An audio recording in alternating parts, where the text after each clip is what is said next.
capítulo 24, versículo 12.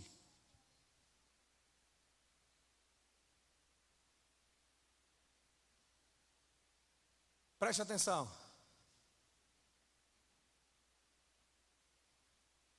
Encontra aí, e por se multiplicar, coloca aí o texto, isso, por se multiplicar a iniquidade. Esse é o versículo que eu quero ler, nessa tradução. Eu não pesquisei a tradução, mas eu quero que você coloque aí assim. A palavra de Deus diz o seguinte, presta atenção, e mantenha nessa mesma tradução, tá? Os próximos. E por se multiplicar a iniquidade, o amor de muitos esfriará. Vamos ler todos juntos? E por se multiplicar a iniquidade de muitos, o amor... Como é que é? Vamos novamente, eu falei alguma coisa errada, não é? E por se multiplicar a iniquidade, o amor de muitos... Preste atenção.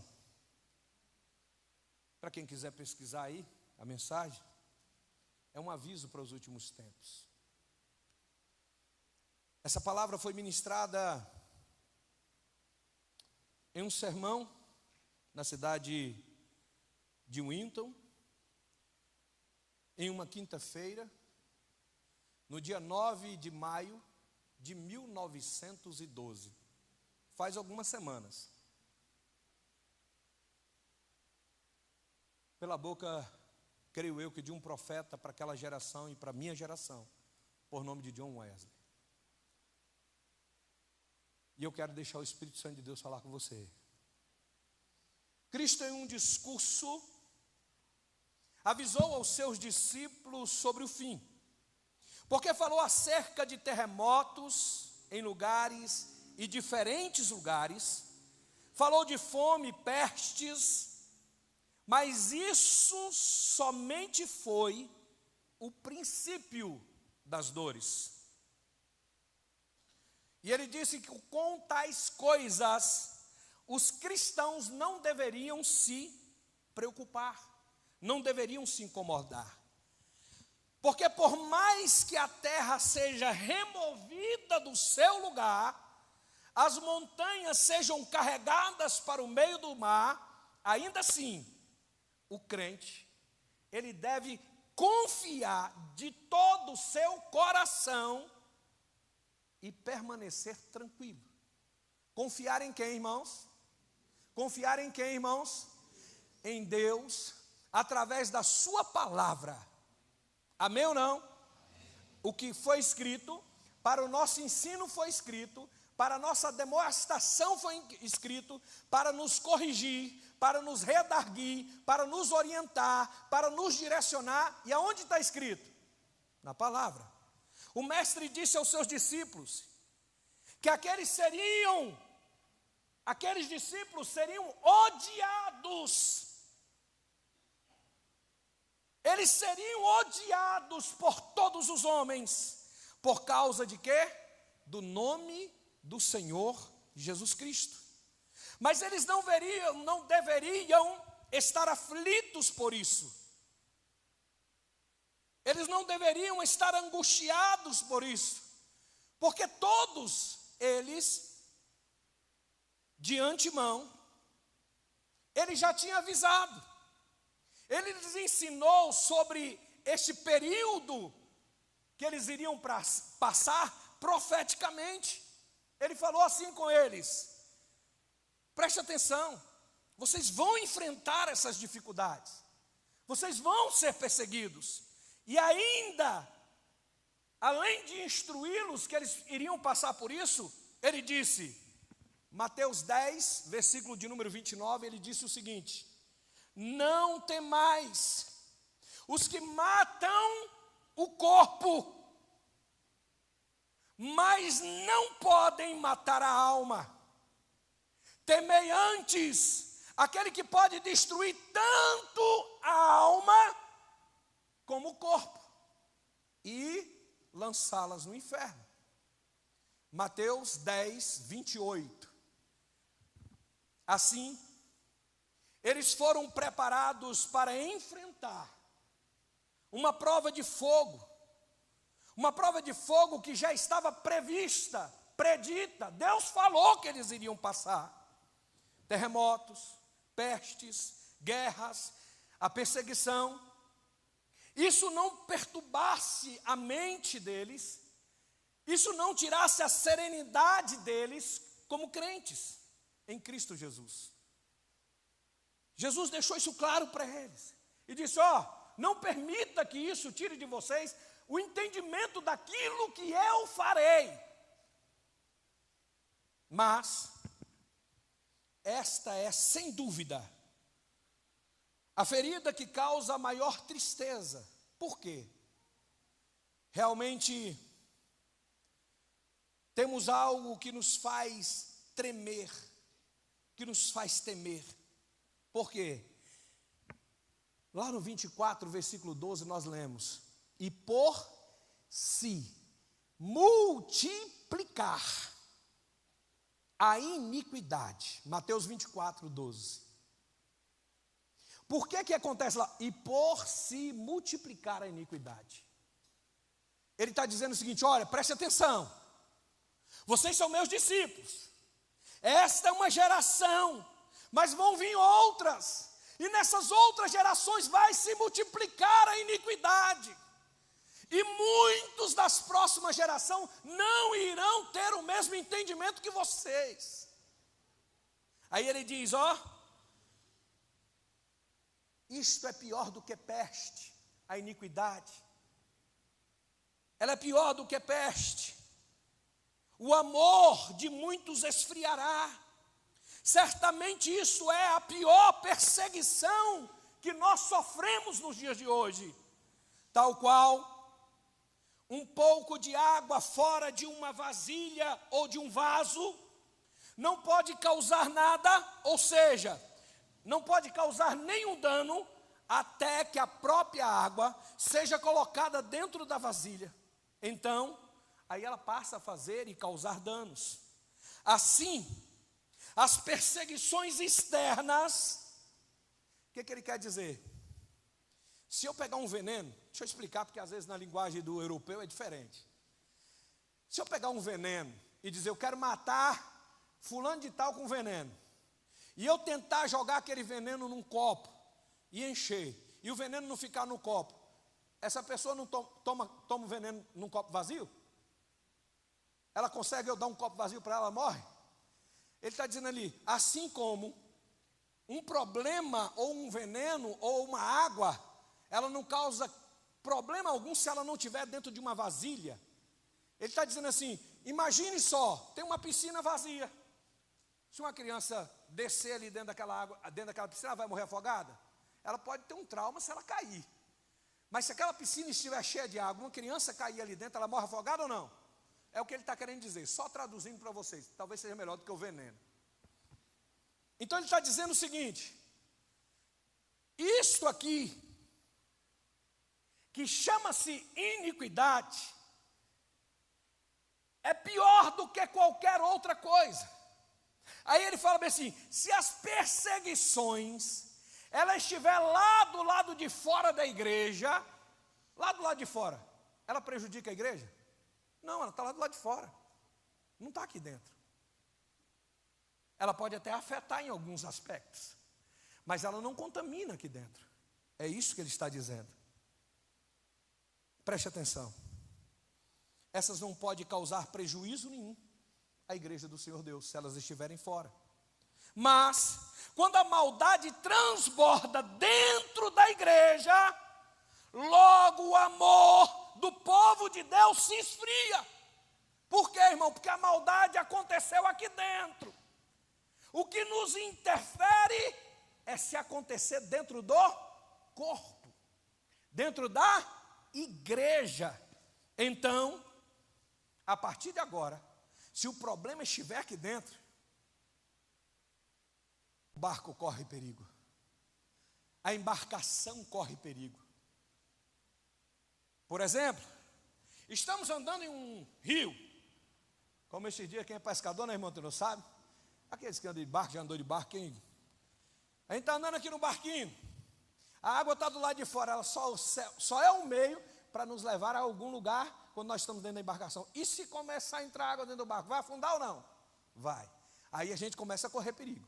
Mas se não entrar água no barquinho, nós vamos embora. Só se acabar o combustível que a gente fica em algum lugar. É isso aqui que ele quer dizer. Preste atenção. Eu temo que muitos nesta condição, neste momento, que as palavras desta profecia sejam para nós. Nós como igreja, como uma alarmante, seja uma profecia alarmante, pela bendita atuação do Espírito Santo, aqui dentro da igreja, para que seja como um despertar para cada um de nós. Por que a palavra é para cada um de nós? Porque a salvação é individual. Nós temos um casal ali, vocês são casados? São só, você é? Sim? Sua salvação é individual. A salvação do seu esposo é individual. Ele não vai ser salvo só se você for. Você não vai ser salvo só se ele for salvo. É individual. Então, cada um de nós aqui, precisamos ter entendimento do que é que Deus está falando. Porque é para cada um. Agora, a causa dessa atroz frieza que vai acontecer e que tem acontecido, preste atenção, irmãos. Essa palavra aqui, ela já foi escrita para uma igreja. E foi como uma advertência para outras gerações. Agora detalhe, Deus usou a boca deste homem naquela geração. Deus tem usado aqui todos os dias para essa geração. Primeiramente, nós devemos observar a fala do texto. O que o texto está falando? O que ele disse? E por se multiplicar a iniquidade, o amor esfriará. O amor só esfria quando há pecado. A iniquidade é o que, irmãos? Pecado. O amor só acaba quando há pecado. Existem 6 coisas que Deus detesta. A 7ª ele abomina. O que eu quero dizer? Pecado. Se ele detesta, é pecado. Mas se ele abomina, é pecado maior ainda. Aquele que dissemina contenda entre os irmãos. É pecado. Então, por se multiplicar a iniquidade de muitos, o amor esfriará. Quando o amor esfria, é um sinal muito sério. Então o coração já foi infectado. O coração já foi afetado.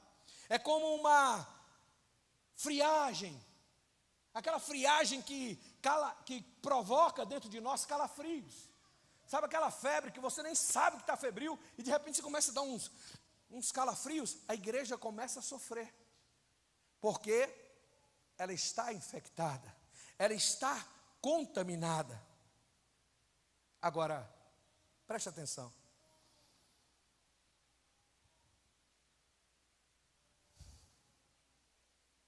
Não é isso o que precede a morte? Os calafrios. As pessoas quando estão à beira da morte, quem andou dentro de um hospital e está vendo, ele sente frio. Me cobre mais. Tem mais uma coberta aí não, estou sentindo uma coisa ruim. Frio. Desliga o ar-condicionado. Quando a alma vai saindo do corpo, a pessoa começa a ficar gelada. Quem já tocou num defunto aqui? Ele está quente ou gelado?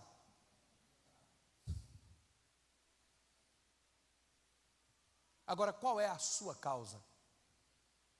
De acordo com o nosso texto, o texto que eu acabei de ler agora, é a iniquidade multiplicada.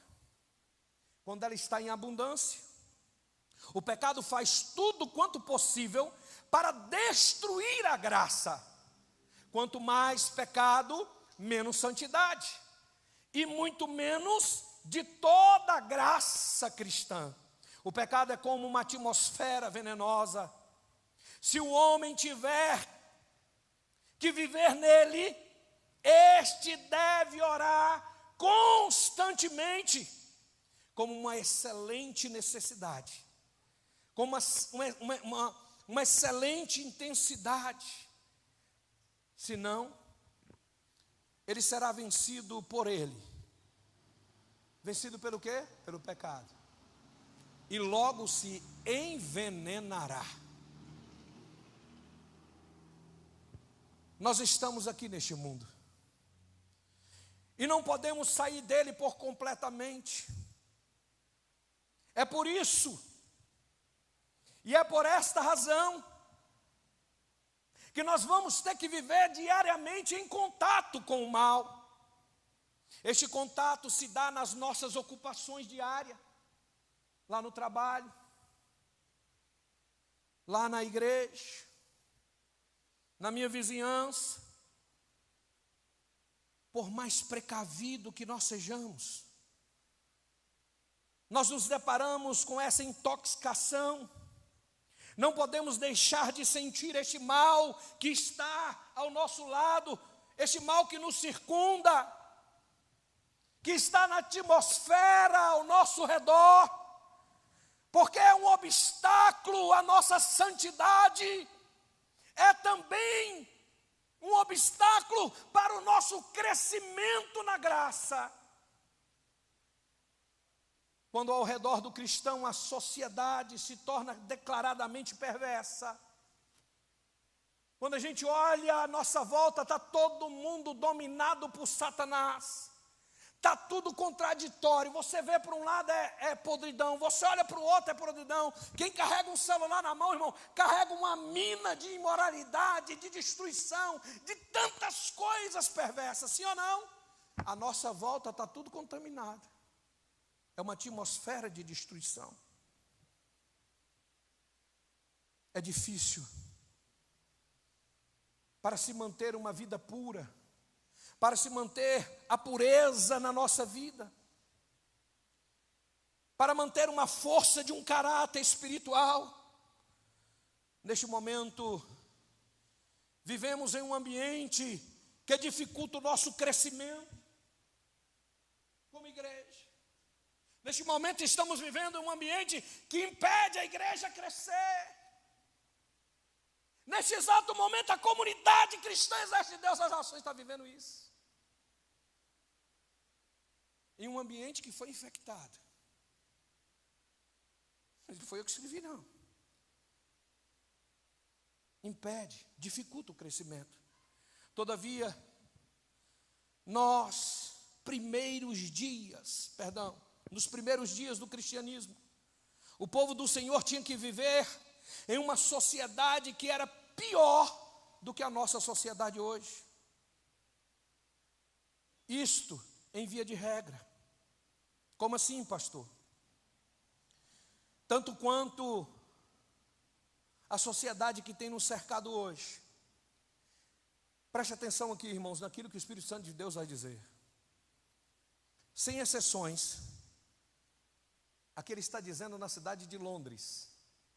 Na cidade de Londres, ou em outras cidades à nossa circunvizinhança, que segundo nós ouvimos, existem pessoas tão perversas quanto em Corinto ou na velha Roma. Ele está falando, existe muita gente perversa do nosso lado, tão perversa quanto aquelas mesmas pessoas. Aí ele diz o seguinte: eu me preocupo que algum dos vícios mais perniciosos, que eu nem ouso mencionar, se multiplique aqui nesta cidade, abundem ao redor de nós. Temos uma aparência de respeitabilidade. Algumas pessoas que vivem nela têm uma aparência de respeitabilidade, mas encobre-se e esconde a licenciosidade, bem como a abominação que tem se multiplicado.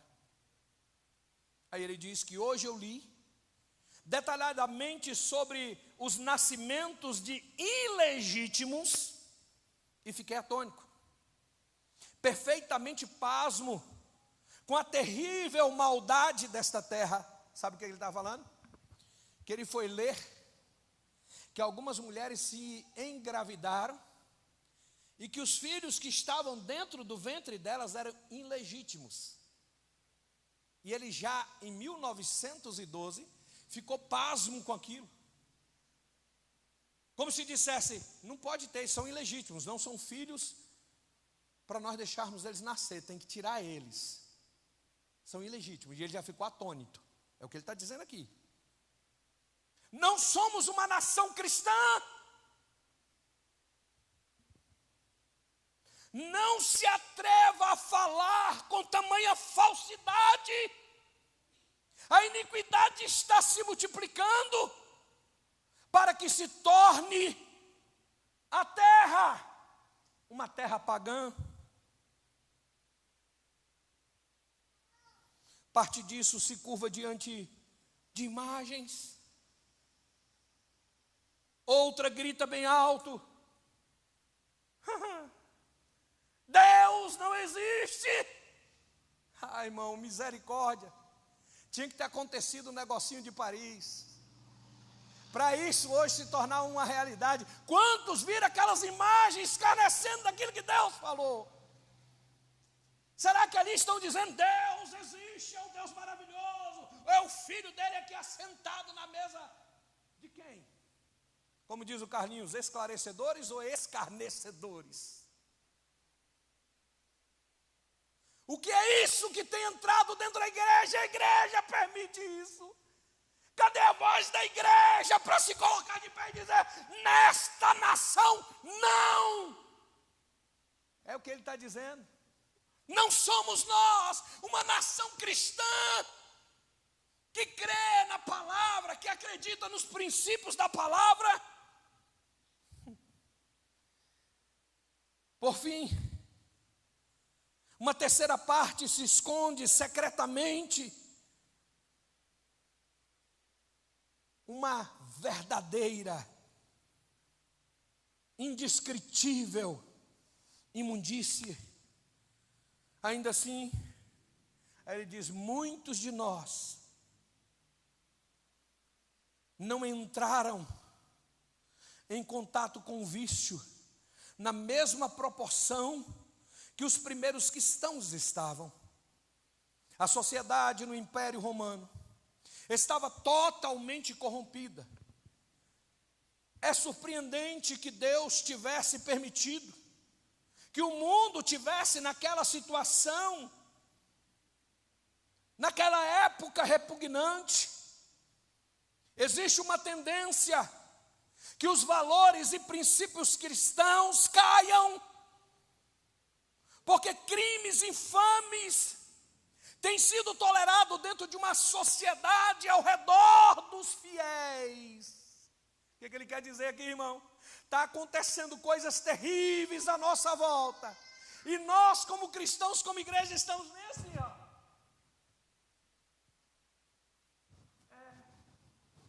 O mundo jaz no maligno.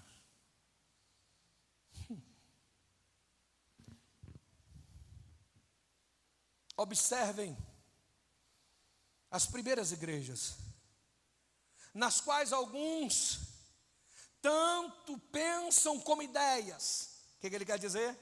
Na pregação de ontem, a Johanna falou sobre as 7 igrejas, sim ou não?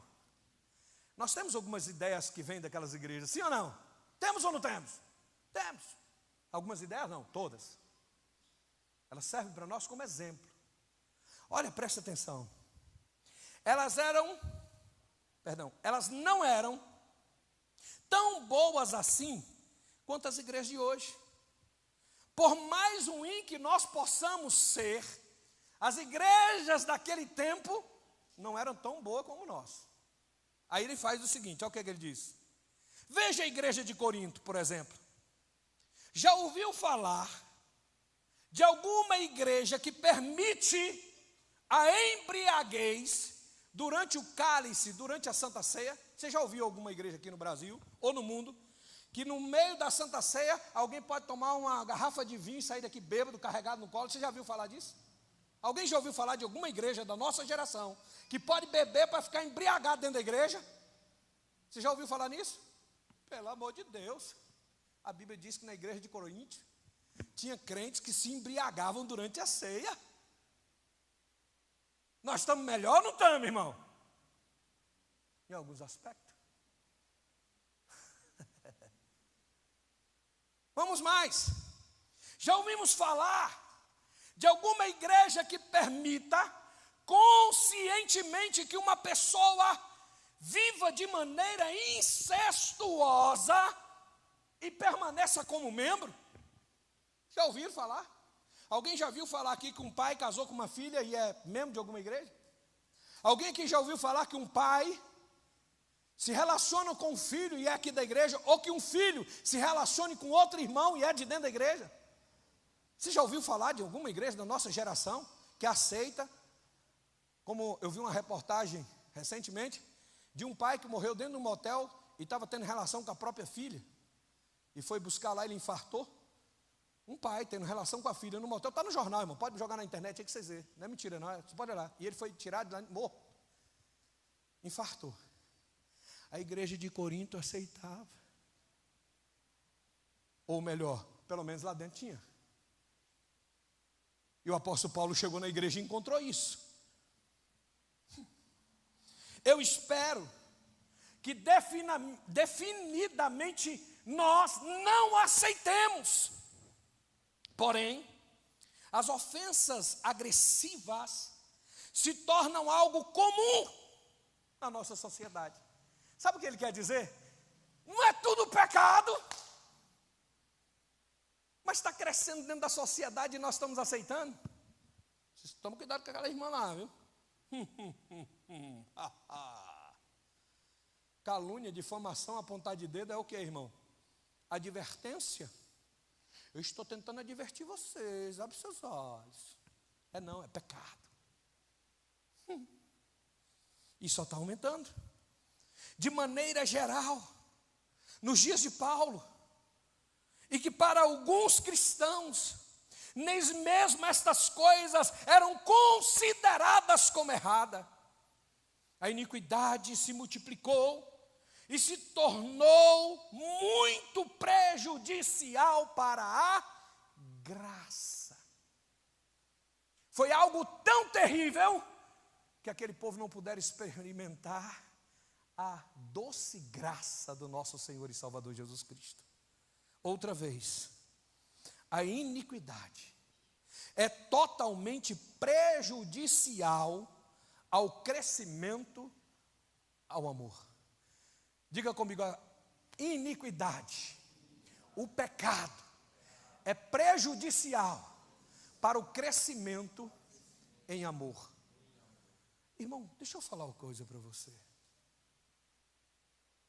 Quem nos amou primeiro?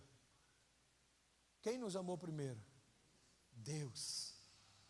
Porque Deus amou o mundo de tal maneira que deu seu Filho unigênito para que todo aquele que nele crê não, mas tenha. Então, o amor de Deus nos alcançou antes da fundação do mundo. Nós o amamos porque Ele nos amou. A iniquidade prejudica esse amor, porque Ele só vai derramar do amor dEle se nós amarmos uns aos outros como Ele mesmo nos. Se prejudicou o amor dentro da igreja, se prejudicou a comunidade, é por causa da, diga, iniquidade. Como a iniquidade abundou, o amor se esfriou. Assim os homens dentro da igreja cristã foram atraídos por outros membros da sua própria igreja. O amor esfria. Outros dentro da mesma comunidade começam a ser contaminados pelos próprios membros. Você não está vendo aí não? Abre seus olhos. Eu não sou assim. Eu não prego assim. Eu não gosto assim. Eu não acho assim. Aí o irmão, é mesmo, né? Nunca pensei nisso. É aqui que está dizendo.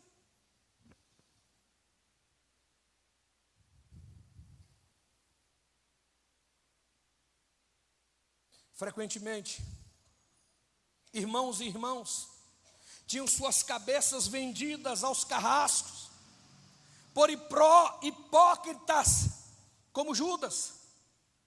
Como isso prejudica o amor dos cristãos uns para com os outros? Suspeitam-se mutuamente. Presta atenção. As pessoas começam a olhar uma para as outras e dizer assim: esse ali faz igual nós. Aquele ali não, viu? Ó, cuidado com aqueles lá, viu? Aqueles ali é metido demais a fogo. Ó, vamos ali, mas não chama aquele lá não, senão ele vai contaminar os de lá e vai falar o que nós falamos aqui. Começa a ficar suspeitando um dos outros. Isso aqui é instrução. Oh Deus, tu és tremendo. A hipocrisia como Judas. Como isso prejudica o amor. O amor dos cristãos uns para com os outros. Pense, aquele que se assenta ao seu lado na mesa do Senhor, é o mesmo que lhe entregaria para que recebesse algo em troca. O que ele recebeu algo em troca, irmão? Judas? Dinheiro sujo de sangue. A contaminação dentro da igreja tem preço de sangue da cruz. Oh, pastor, o que é isso? Contaminação? Sim. Porque você vai pagar o preço daquilo que você arrancou das vidas, que foi o sangue derramado da cruz do Calvário. A contaminação tem preço. Sangue.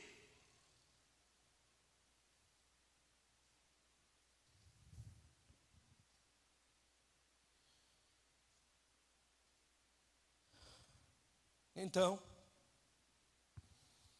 esta suspeita entra no seu ser como um vento de inverno. A pessoa era cheia do Espírito Santo, cantava, participava de tudo, era envolvida dentro da igreja. O Espírito entrou, impactou. Como um vento de inverno, essa pessoa esfria, fica morta. Você olha para ela, não vê mais o brilho do Espírito Santo. Acaba a imagem e semelhança de Deus e passa a ser um homem carnal. É aqui. Era uma coisa natural. Embora haja pecado nisso, mas nós também teríamos caído do mesmo pecado. Ele está falando. Tanto para Judas quanto para nós. E os outros que estavam na mesa diziam assim: não, isso é normal, foi só por causa que ele queria 30 moedas. Ele fez isso porque ele, calma aí, todo mundo aqui peca.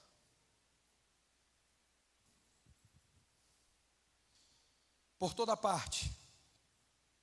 Os homens se tornaram tão odiosos, repugnantes, que o amor cristão nos ensina até compaixão dos mais degradados. E fazer o bem aos indignos. É uma luta difícil na vida. Já homens piedosos esforçam-se para tirar os ímpios das suas próprias concupiscências. Contudo, eles passam a ser perseguidos. Os que estão fazendo mal são ovacionados. Os que estão fazendo bem passam a ser perseguidos. Que coisa terrível. Em decorrência disso, quanto mais faziam o bem, mais eles eram odiados. Isso colocou o amor deles em uma prova de fogo. Isso foi um severo teste para a vida daqueles que se dedicaram em fazer a obra do Senhor. Eu acredito que você pode ver o porquê na fala do nosso Senhor e Salvador Jesus Cristo, Ele nos deu uma demoestação antecipada, um aviso profético, nesta forma em particular. A iniquidade é naturalmente oposta à graça, porém, sobretudo, muito injurioso e prejudicial a graça e o amor. Se o pecado se multiplicar em uma igreja, não admire que muitos cristãos se esfriem em amor. Os membros mais jovens, neófitos, descobrem que aqueles que eles consideram dentro do templo como exemplo, andam desordenadamente. Aquelas pessoas que não têm entendimento, o que é neófito? Aquela pessoa que não sabe, que chegou na igreja, que ainda não conhece Bíblia, aí eles olham o seguinte: aquele irmão é exemplo para mim, aquela irmã também é, pensa no exemplo. Aí a pessoa começa a olhar para ele e fala: calma aí, eles, a minha irmã, não, ela é minha líder, ele é meu líder. E aí começa a olhar para a pessoa e fala assim: calma aí, está errado, eu não acredito que dele venha isso não. Sabe o que vai acontecer? Presta atenção.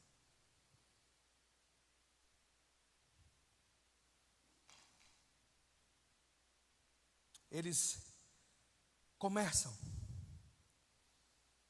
a olhar uns para os outros, começam a perceber o quanto isso está servindo de tropeço na sua caminhada, e usam de engano no falar, no agir. E esses neófitos, estes que ainda não conhecem a verdade, os novos convertidos, aquelas pessoas que começaram a andar no caminho da verdade agora, eles não podem mais ser aquecidos no amor, e são conduzidos ao tropeço. E ao ser conduzido ao tropeço, eles se escandalizam. Acabam se escandalizando porque começam a olhar o exemplo e falam: ixi, igreja é tudo igual, pastor é tudo igual, é ladrão, todo pastor é corrupto, todo pastor é adúltero, todo pastor é mentiroso, todo crente é Por quê? Porque ele começou a caminhada aqui dentro, se espelhou em alguém, este alguém trouxe a decepção e ele se escandalizou. O que vai acontecer com essa pessoa? Por sua vez, os santos, os maduros na fé, que por anos se mantiveram no caminho da integridade, e pela graça de Deus, mantiveram-se com suas vestes imaculadas diante do mundo, agora vem aqueles ao seu redor, que estão dentro da igreja, mas parecem ser de outro lugar. Então aqui, esse povo não é crente não, que povo esquisito. Oxe, já te olha como estranho, já não estende mais as mãos para dar a paz do Senhor, quando te vê vira as costas. Dentro da igreja, irmão. Ele não está falando de fora da igreja, está falando de dentro mas parecem ser de outro lugar. Agora, eles podem beber o cálice de Belial, que é o cálice do engano, pode trocar o cálice com o irmão, ainda tem coragem de olhar no olho. Aí a gente olha e diz assim: uai, calma aí, não estão brigados? Não estão em desacordo? Aí ele olha, pode tomar o cálice de Deus e o cálice de Belial. A paz, amada, a paz, querida.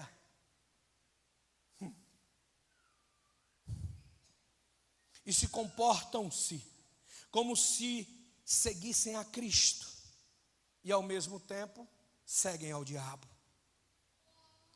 Eles veem este mal, esses homens piedosos, que se ornam com sua santa indignação, consideram difícil sentir o amor dos dias de sua maior pureza. Amigos, se a geada do pecado reina em uma igreja, todas as belas flores serão danificadas, e nada mais há de florescer ali dentro daquele lugar. se todos forem contaminados, por mais que nós possamos olhar, nós não vamos ver o brilho do Espírito Santo mais dentro da igreja.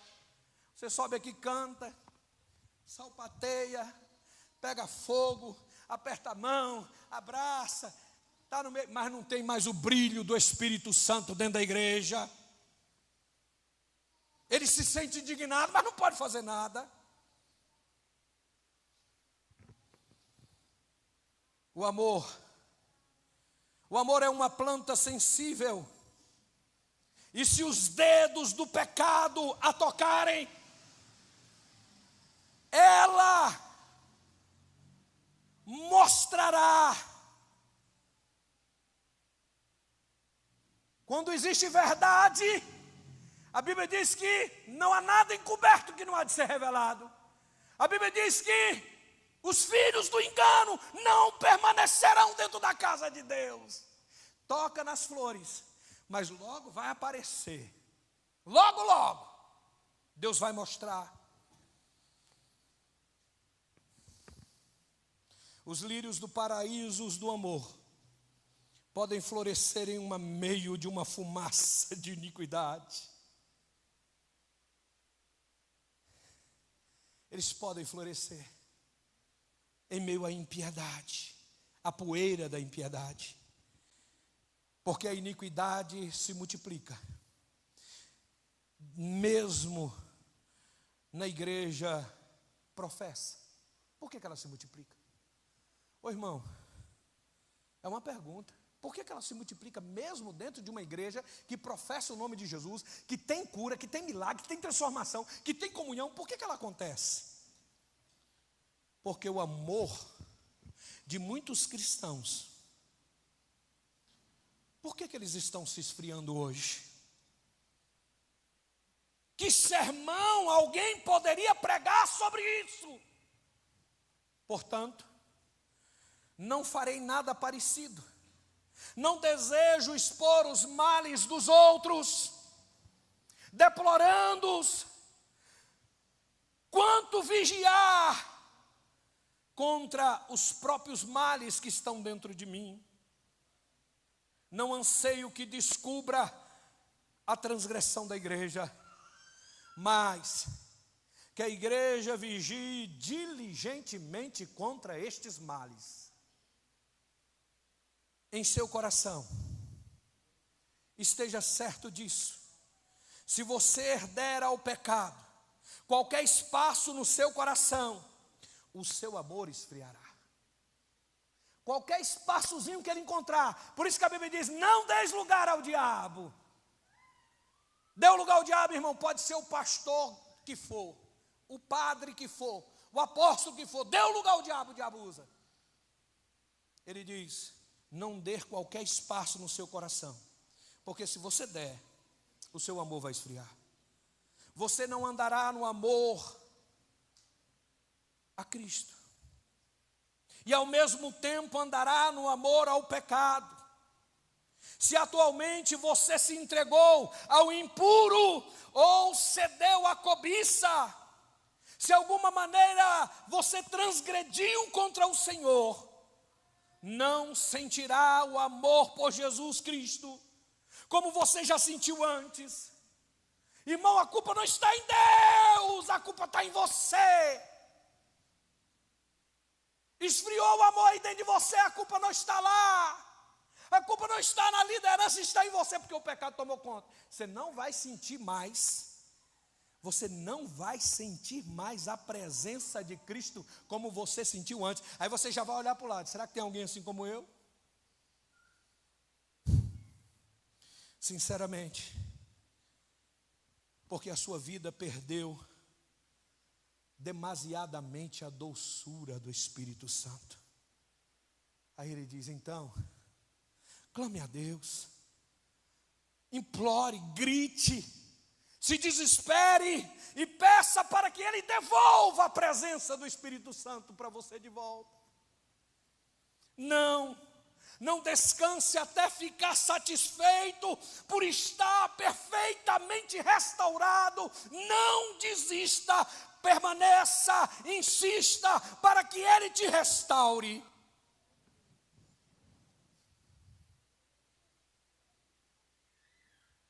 Trate deste mal com seriedade. Não permita que este mal abunde, não permita que este mal se alastre.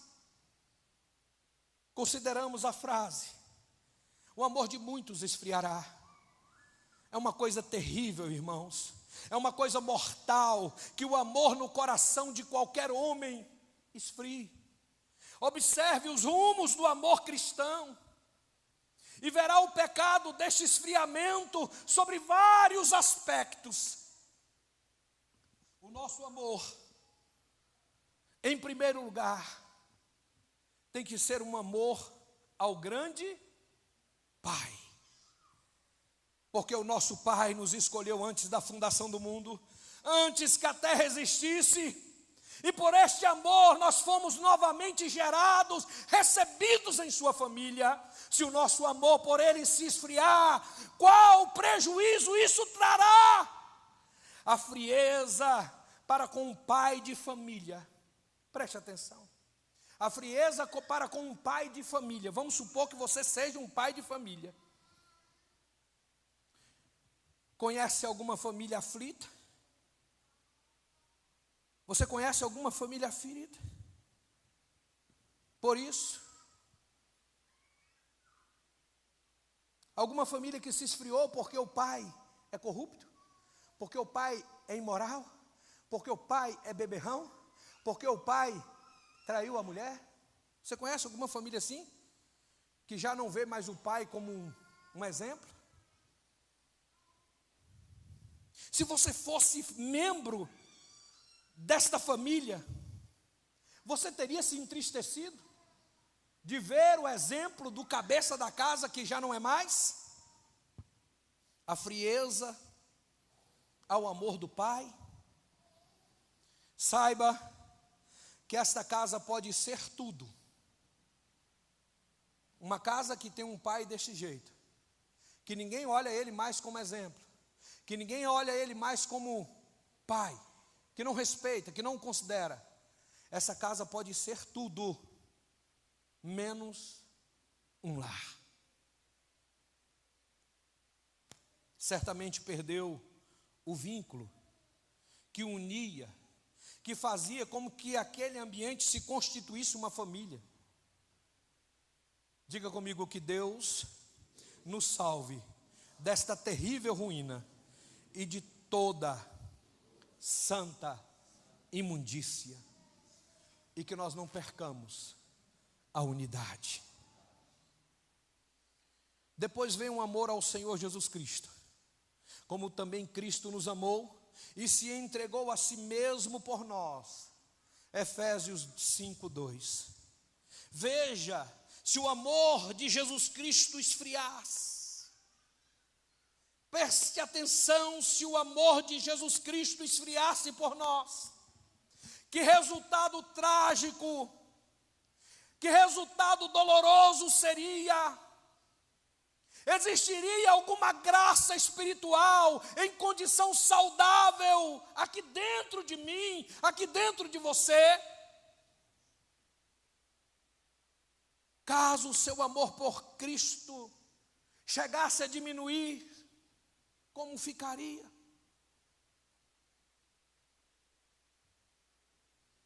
Tenha a segurança de que nenhum lugar aí dentro do seu coração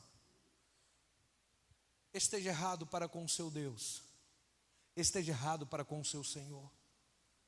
Porventura, pode fazer algo com sinceridade. Se tiver errado aí dentro de você, você pode fazer algo com sinceridade. Se o seu amor esfriou para com o Senhor, você pode ser sincero para com alguém. É por isso que todas as convocações eu digo: Senhor, eu estou aqui apresentando diante de Ti a minha sinceridade, a minha verdade, porque se eu for sincero para com o Senhor, verdadeiro para com o Senhor, eu não serei mentiroso para com meu irmão, eu não serei insincero para com ele.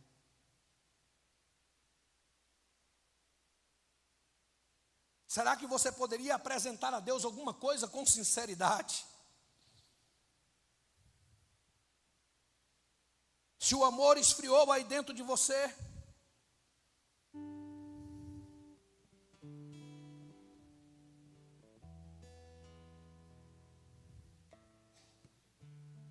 Oh Deus,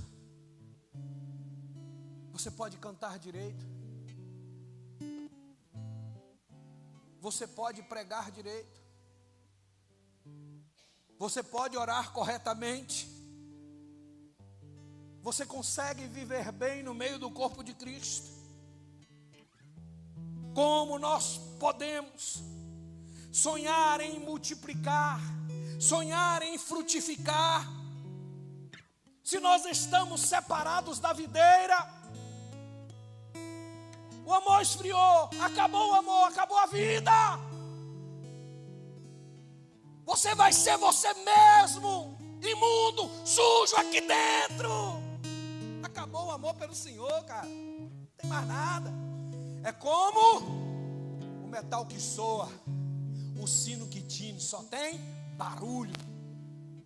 Fala em língua, sapateia, tem visão, tem revelação, roteia, né? Mas na verdade é um sepulcro caiado. Aí dentro só tem podridão, vai morar no inferno. Vamos voltar. Oh meu Deus, tem misericórdia da minha vida. É de vital importância que nós continuemos amando ao Senhor Jesus de todo o nosso coração, de toda a nossa força, de toda a nossa alma. O amor cristão também abrange a verdade. Aqueles que amam a Deus e ao seu divino Filho, logo amam a verdade que Ele se comprometeu com cada um destes. A igreja, ela é depositária do Evangelho. Por isso, é a coluna e o fundamento do Evangelho, é a verdade.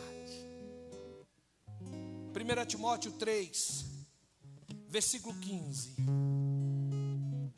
Enquanto os homens brincam com a verdade, imediatamente pensam que esse conjunto de doutrinas é tão quanto qualquer outro. É bom demais. Sabe o que? Sai do centro do coração de Deus e passa a achar que a liturgia que importa. Aqui vocês não cantam os hinos da harpa? Cadê o conjunto das irmãs? É isso que ele está dizendo. A liturgia, a pessoa começa a pensar só naquilo que ele acha que é certo. Doutrina, regimentos de homens, ou até mesmo ser queimado na fogueira devido ao seu mau testemunho. Preste atenção, preste atenção. Vejam uma multidão dos que foram afogados na Holanda, ou amarrados nos postes e morreram tostados por nada além do que as suas próprias convicções de que crentes deveriam ser batizados novamente. Ele está dizendo e contando o relato dos irmãos que ficaram pendurados, ateados fogo no corpo deles, para que alguém passasse no meio deles, ou para que iluminasse a estrada daquela cidade. Eles deram a vida delas pelo Evangelho, porque alguém achou e disse: já que eles acham que são do fogo, vamos queimá-los. Na atualidade, muitos se consideram que a visão bíblica do batismo não tem importância, não fazem caso dele. Eu questiono os nossos membros da igreja em geral. Se existisse uma doutrina no qual por ela vale a perder pelo menos uma falange do dedo, só um pedacinho, mesmo que pudesse ser do dedo mindinho, do dedo menor deles, quanto mais morrer queimado pela verdade de Deus. Para muitos pode parecer um grande absurdo, para tais teológicos liberais. Portanto, como as coisas chegaram a este ponto, também nós questionamos se as heresias e todos os tipos de erros podem se precipitar em uma forma de uma corrente caudalosa, forte ao extremo, agindo pelo meio das nossas ruas. Quanto mais se dar o caso de se brincar com as verdades de Deus, para que vale a igreja então? Ele está dizendo, se nós não estamos dando ouvido ao Evangelho, se nós não estamos dando importância à verdade da palavra, do amor de Cristo Jesus, para que serve igreja? Se a igreja não for para ser luz no mundo, para que ela serve? O nosso amor é um amor para com os nossos irmãos em Cristo Jesus. Este tem que ser um princípio vital, porque nós sabemos que passamos da morte para a vida, porque amamos aos nossos irmãos. 1 de João 3, versículo 14. Contudo, quanto aos membros da igreja,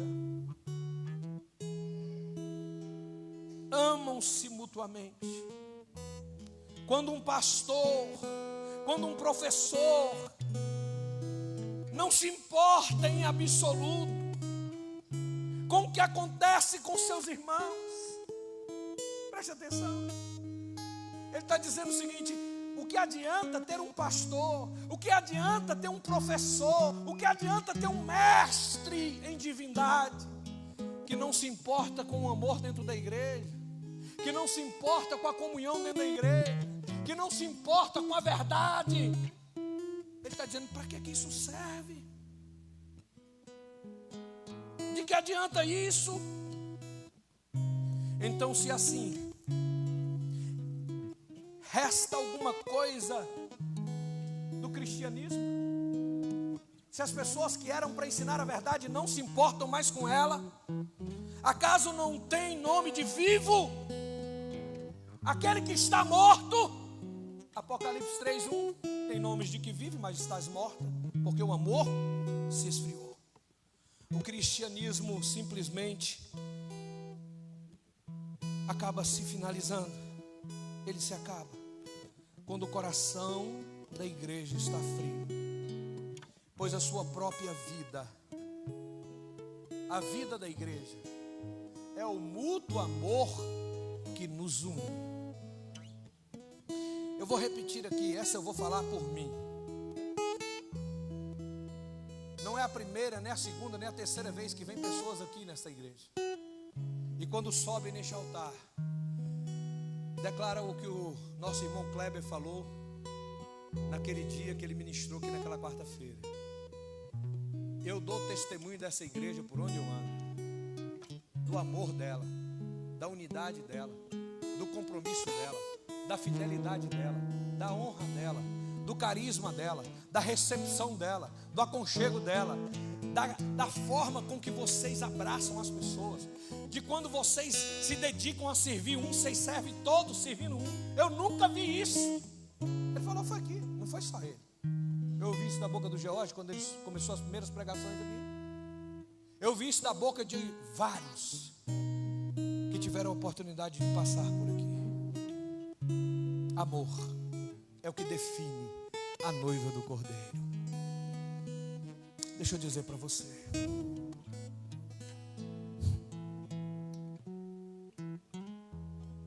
novamente também nós devemos amar. Então devemos amar os ímpios, devemos amar os transgressores, devemos amar aqueles que não se converteram, aos inconversos.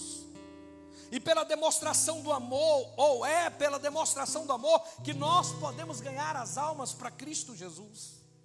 Mas se a igreja não tem amor pelos seus próprios filhos moribundos aqui dentro, para que serve a igreja? Para que ela serve? Se as pessoas não estão preocupadas com a sua vida, não se importa com você, para que é que a igreja serve? Se a igreja não cuida dos daqui de dentro, como é que vai cuidar dos que estão lá fora? Onde estão os missionários? Qual é a serventia da igreja, dos ministérios. Pense nas escolas dominicais que não amam as crianças. Pense se é possível naqueles que querem ganhar almas, que dizem querer ganhar alma, no entanto, não ama as almas, não tem amor por elas e diz que quer ir lá ganhá-las para Jesus. Eu quero ir pelo mundo afora, pastor, ganhar almas. Ore por mim. Você ama almas? Por que você nunca ganhou seu pai para Jesus? Por que você nunca ganhou sua mãe para Jesus? Por que você nunca ganhou seu vizinho para Jesus? Porque seu colega está com um casamento destruído e você não se importa com isso? Aonde está o amor por aquilo que você deseja fazer? Esses dias o padre me perguntou: pastor, como é que eu consigo descobrir o quê? Meu chamado, aquilo que você ama. Como eles podem fazer alguma coisa por alma se eles não têm amor por elas? Sequer se importa se são salvas ou se estão perdidas. Qual perda é pior para uma igreja, se não perder o amor fervoroso pelos que se perdem ou por aqueles que perecem?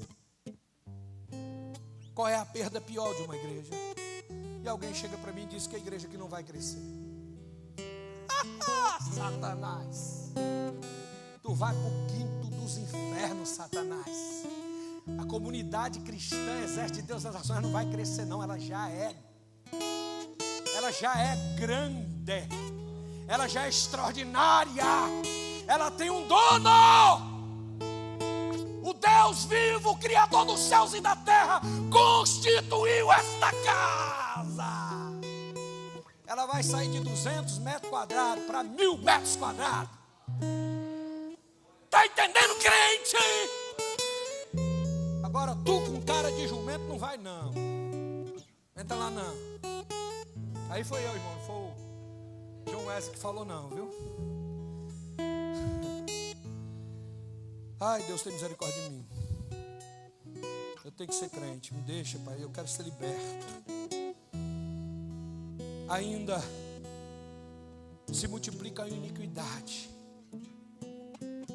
Ainda se a iniquidade se multiplicar, o amor compassivo não mais ministrará aos homens as suas miseráveis vidas que eles levam. Sabe o que é isso, irmãos? Se aqui dentro acabou, isto é um grande prejuízo, isto é um perigo para a igreja. Amado, quanto mais nós amarmos, quanto mais melhor amarmos, ainda será pouco o nosso amor em comparação como ele deveria ser, em comparação com aquele que deixou as glórias dos céus, pela vergonha e tristeza da nossa natureza. Então, se brilharmos dia e noite, com o fogo seráfico, em uma vida longa, como a vida de Matusalém, mesmo assim, o nosso amor não conseguirá retribuir o amor de Cristo Jesus. Sabe o que ele está dizendo? Se você se dedicasse ao máximo o seu amor, e se Deus desse para você 970 anos, você não iria amar com a mesma intensidade que Cristo Jesus nos amou.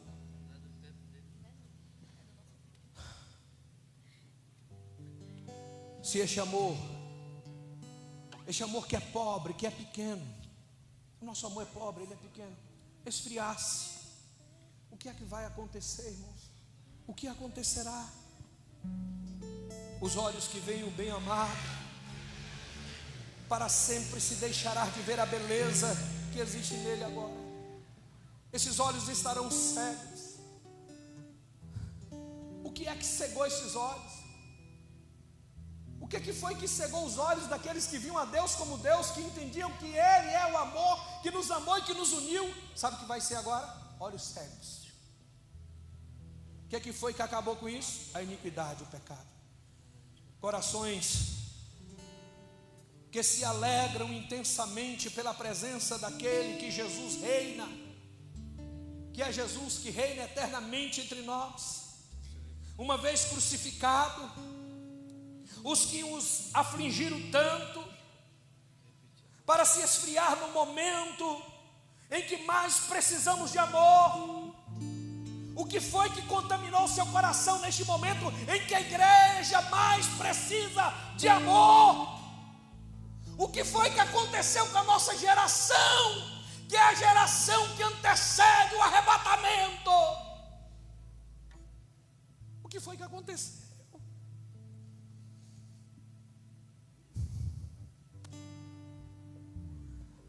O seu verdadeiro amor, que só pode receber dele, é insuportável. É insuportável que nós temos amado a Jesus tão pouco. Nós que só queremos dele as bênçãos, irmão. Nós que muitas das vezes viemos aqui porque o casamento estava ruim. Nós só entrou por essa porta muita gente aqui porque não estava empregado, desempregado, casamento destruído, vida destruída. Nós só buscamos pelo amor aquilo que ele nos dá. Se esse amor acabar, irmão, que miserável que será esse amor. Que insuportável será esse amor. Que horrível isso. Não ter o coração em chamas pelo amor completo por Jesus. Ele diz: isto é imoral. Estar aqui dentro e não amar Jesus como devemos amar, isso é imoral. Isso é indecente. É isso que tem feito as pessoas lá fora olhar para a igreja e dizer: tu é crente? Porque as pessoas estão aqui dentro, mas o amor deles não é por Jesus, é por coisas, é por objetos, é por cargos, é por oportunidades. Lá na sua igreja dá oportunidade? Dá para quem tem vida transformada. Aqui dá. É a igreja que mais dá oportunidade em Barreiras, mas só para quem tem para dar. Para crente que casamento destruído, subir aqui, sobe não. Imoral, subir aqui, sobe não. Ah, pastor, meu marido não gosta de vir para a igreja, não. Mas eu prego é muito. Tu vai pregar lá no... Aqui não. Aqui a mulher senta do lado do marido. Né, Adriele? Cadê o Cleitinho? Né, Genildo? Thaís? Vai regularizar sua situação diante de Deus, mulher. Vai morar no céu, vai ser o marido. Né, Carlinhos? Cadê sua mulher, Tiago? Cadê sua mulher? Está nas crianças? Né, Alcione? Né, Enes? Cadê a mulher dele? Ah, está aqui. Amém. Aqui é assim, irmão. Aqui eu não dou lugar para o diabo, não. Aqui dentro o diabo não tem vez, não. Ele pode até usar um tempinho, mas vai sair daqui. Sai, irmão. Aqui dentro não. Essa casa aqui é de Deus. Oh, glória a Deus. Eu queria que John Wesley estivesse aqui com o fogo que eu estou. Eu sei que no dia ele estava. E aquela igreja ali foi estremecida, porque ele sentiu a dor que eu estou sentindo. E ele pregou essa mensagem, dizendo que isto, amor que não é completo, é amor imoral. Nós temos que amá-lo ao máximo. O que eu peço a você, peça para que ele desperte em você o amor máximo. Hoje é fim de festa, irmão. Pode aguentar aí, se for até meia-noite eu vou. E depois eu vou quebrar esse microfone, vou comprar outro. Hoje eu vou quebrar muita coisa aqui. Vou quebrar coisa ruim todo hoje, mas vou quebrar muita coisa hoje aqui. Em nome de Jesus. Amém. Ai, Deus. Enche mais um pouquinho. Bota para transbordar. Nós temos que amar ao máximo. Diga: eu preciso amar a Jesus com o meu máximo. Grita, crente. O meu máximo. Oh, xarabacandaramanaia. Peça-lhe que ele aumente o seu coração, que no seu coração novamente incendeie com o mesmo amor com que há anos o seu coração foi alcançado, a fim de que possam amá-lo mais, na maior possibilidade do seu amor fraternal, na máxima do seu afeto. Portanto, pense de novo comigo. Suponha que o nosso amor aqui se esfrie. Não perceber que todo o sistema ficou paralisado com isso? Preste atenção. Há 6 meses o amor aqui andou esfriando, paralisou a igreja,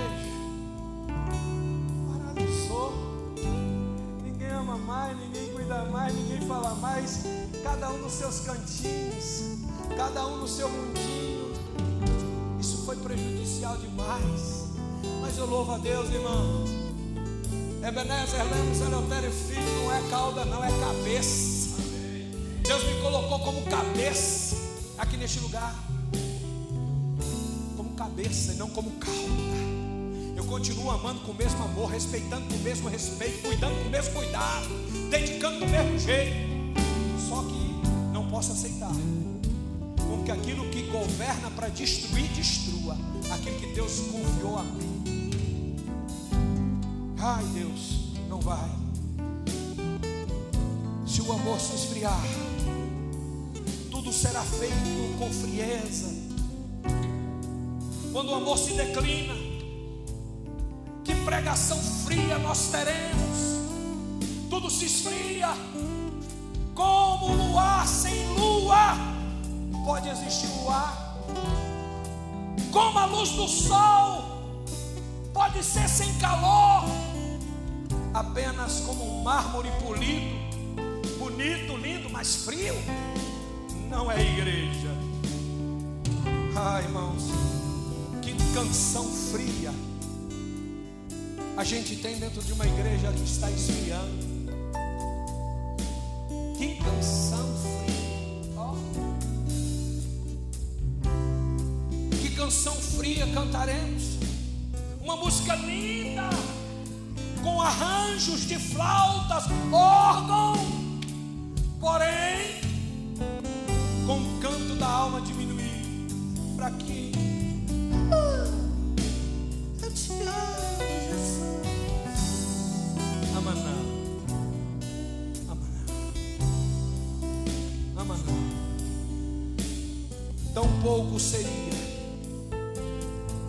o canto do Espírito Santo, fazendo uma verdadeira melodia no coração para Deus.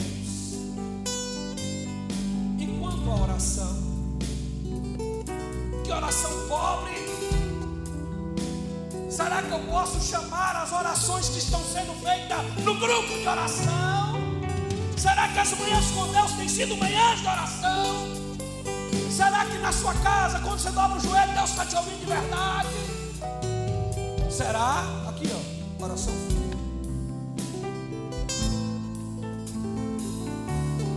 Deus,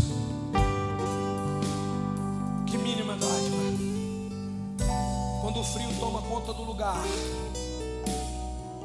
o lugar do calor, as mãos não encontram mais nada na dispensa da igreja. Tantos os pobres de Cristo,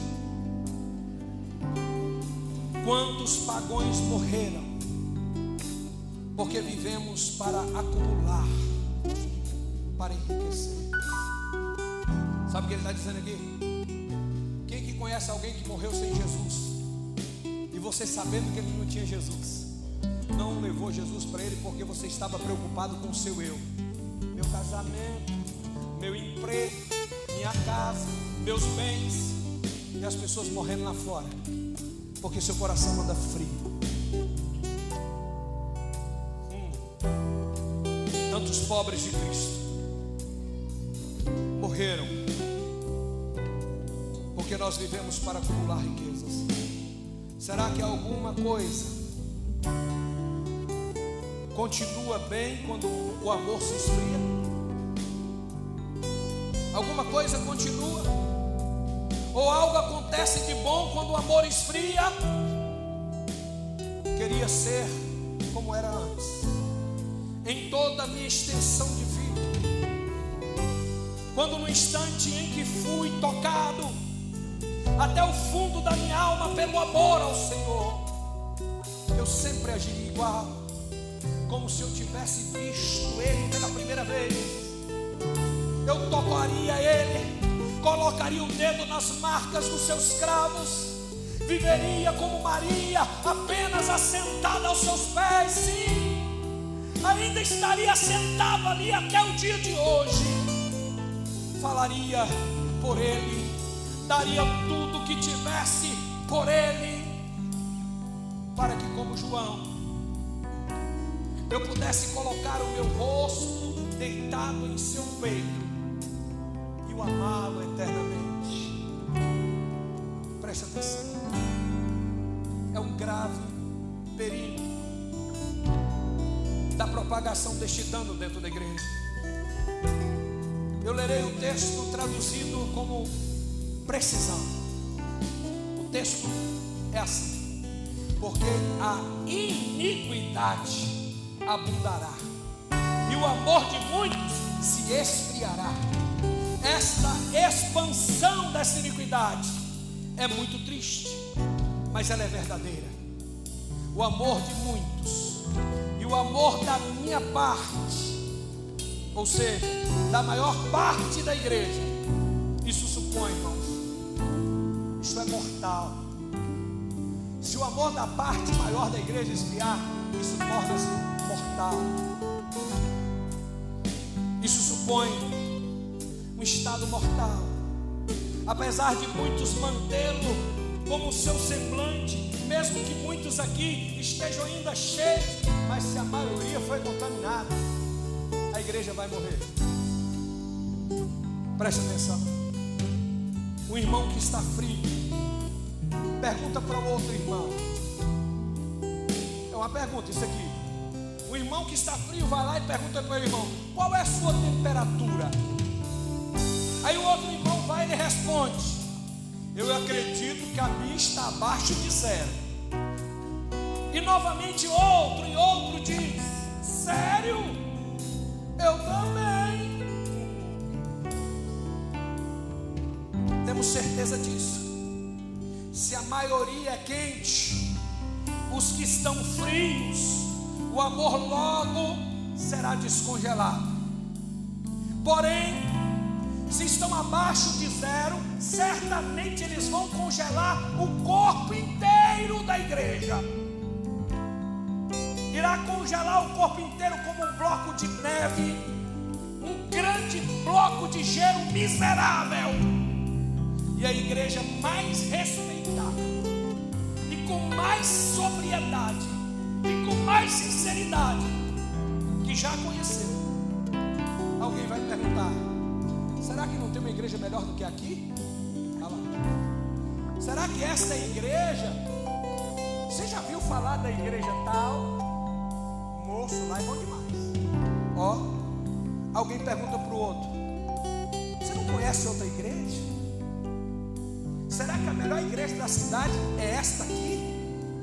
Será que a igreja melhor que nós já conhecemos é essa? Você nunca visitou outra melhor? Eles conversam entre si. Sim, tudo é confortável, tudo é organizado, já está todo mundo contaminado. Vão abrir uma nova igreja. Vamos começar um novo tempo em um novo lugar? Se organizam e assim, infelizmente, em paz, eles acham que estão indo em paz, congelam-se até a morte. Ô irmão, não é eu não.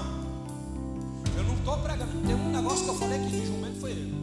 Mas aqui ele está falando: eles vão sair em paz e vão congelar até a morte.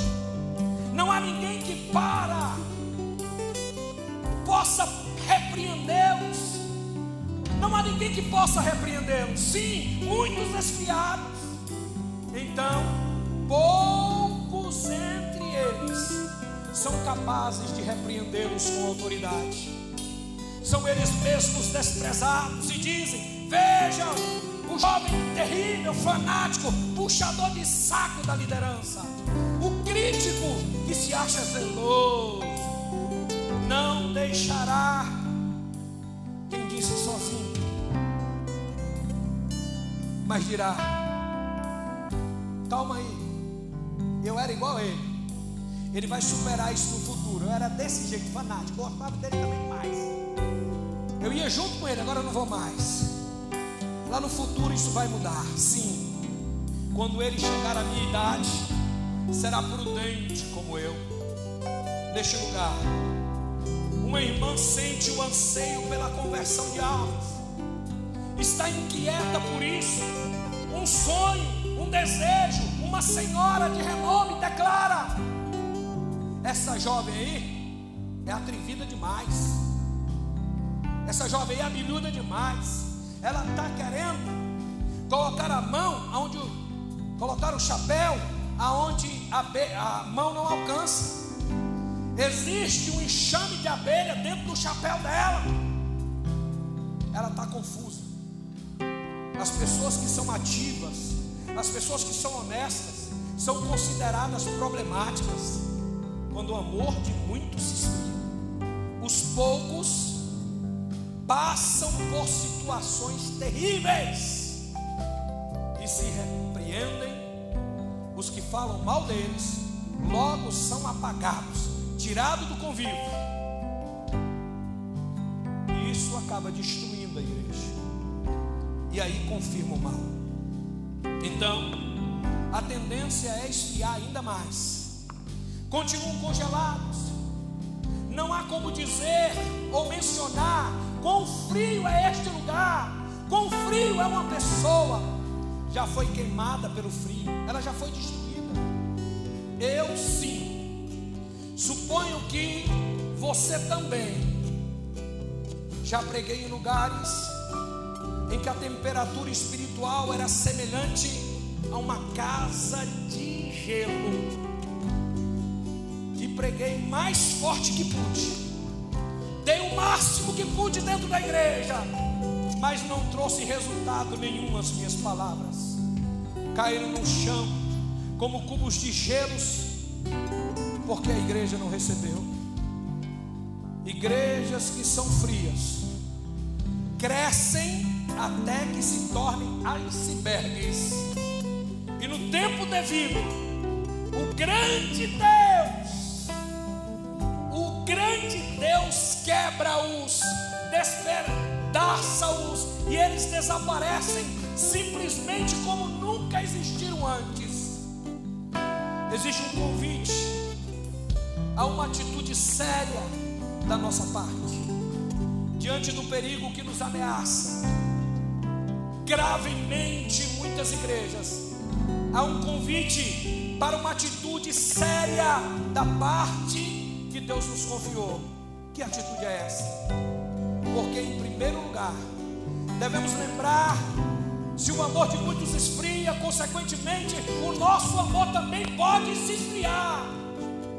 Quem somos nós para considerar seguros se outros que estão no nosso meio já foram contaminados com este mesmo perigo? Quem somos nós? Se outros tão bom quanto nós gradualmente esfriaram, por que nós também nos esfriaremos? Perdão, não nos esfriaremos se outros também já foram contaminados.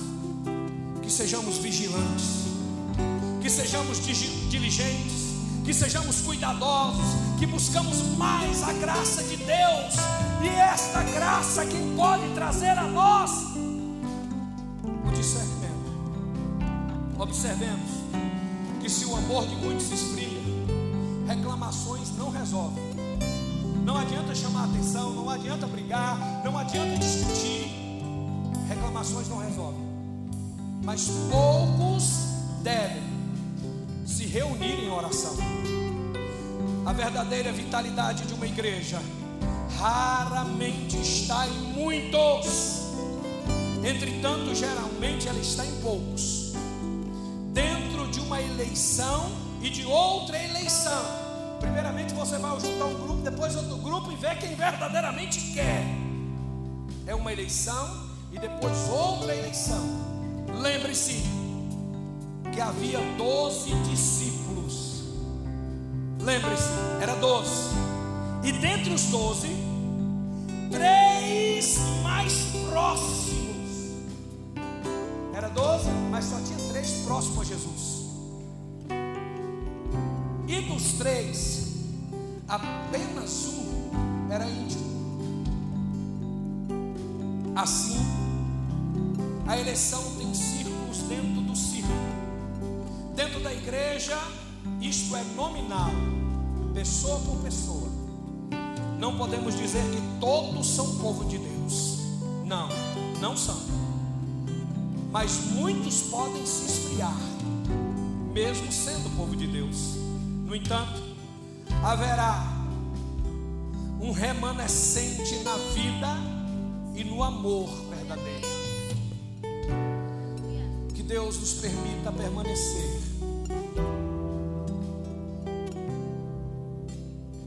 Que Deus nos permita a pertencer a este remanescente. Que para tal devemos nos esquecer imediatamente. Devemos viver para Cristo. Devemos ser entusiasmados. Sim. Poucos homens e mulheres escolhidos, capazes de andar com Cristo de branco, de vestes brancas, transformados, são dignos e preparados para isso, porque seguem o Cordeiro para onde Ele quer que vá. Seguem o Cordeiro de Deus para onde Ele quer que vá. Apocalipse 14, versículo 4. O Espírito disse: tem uns poucos nomes em Sardes que não se contaminaram as suas vestes. Eles andarão comigo de branco, pois eles são dignos de andarem comigo. Apocalipse 3, 4. Assim, em cada igreja existe os que não se tornaram heréticos. Deixe que eles se reúnem e ajudem uns aos outros. É necessário. Agradeça a Deus por aqueles que o Senhor mantém muito perto dele, e que este número aumente diariamente, como a igreja de Atos.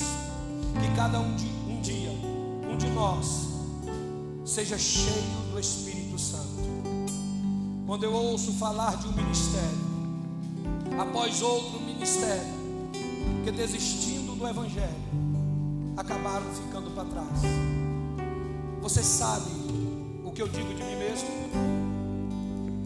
Eu decido permanecer o mais perto disso. De quem? De Deus. Se muitos cristãos não suportam a doutrina calvinista, logo serei mais calvinista ainda. Quanto mais aos homens não se agradam da verdade de Deus, muito mais eles as terão da minha parte. Que esta seja a minha linha de ação. Se os homens se tornarem mais imundos e mundanos, nós nos tornaremos mais puritanos ainda. Portanto, suponha que você esperasse uma fome em Londres, como houve em Paris durante o cerco. Prepare, meu irmão, o que vai acontecer em Paris vai impactar o mundo. Vai, não com aquelas imagens que vocês viram, mas com a mão de Deus sobre aquele lugar. Isso é profético, vai ficar registrado. Prepare-se. E que todos conscientemente guardassem suprimentos 100 vezes mais do que as provisões cotidianas. Todas as donas de casas gastariam até o último centavo que tivesse para encher os seus porões de alimento. Sabe o que ele está dizendo? Quando a gente sabe que vai vir uma destruição, a gente começa a se preparar para ela e começa a guardar o que nós temos. Todas as donas de casas guardariam mais. Digo, porém, uma fome espiritual consequentemente virá. Compre a verdade de Deus e jamais venda essa verdade. Aproxime-se do Senhor. Será como se disse: dá-nos do vosso azeite. E outros lhe responderão: não vou dar do meu azeite, para que não falte para mim, para que não falte para vós. Mas guarde os vossos azeites. Agora, se você quer, vai, ide antes aos que vêm e comprai azeite para vós. Mateus 25, de 8 a 9. Dirige-se ao mestre e lhe peça para abandonar, ou melhor, desculpa, dirija-se ao mestre dos mestres e peça-se para que ele abane a faísca, para que o fogo apareça aí dentro de você, e que seu calor seja grande, para que não haja frio em todos os lugares da sua alma, que pudesse ter espaço, e que seu peito tenha calor. Que o Senhor nos ajude a ser assim e a fazer desta maneira, queridos irmãos, pelo amor em Cristo Jesus. Eu lhes faço um pedido: não permita que a iniquidade destrua o seu lar, destrua a sua casa, destrua a igreja, destrua a comunhão, destrua a esperança que há aí dentro de você. Se coloque de pé. Ainda tinha mais 2 horas de pregação, mas não dá mais tempo. Acabou. 10 tempo. Já deu. Para quem acordou 5 horas, já deu, já passou.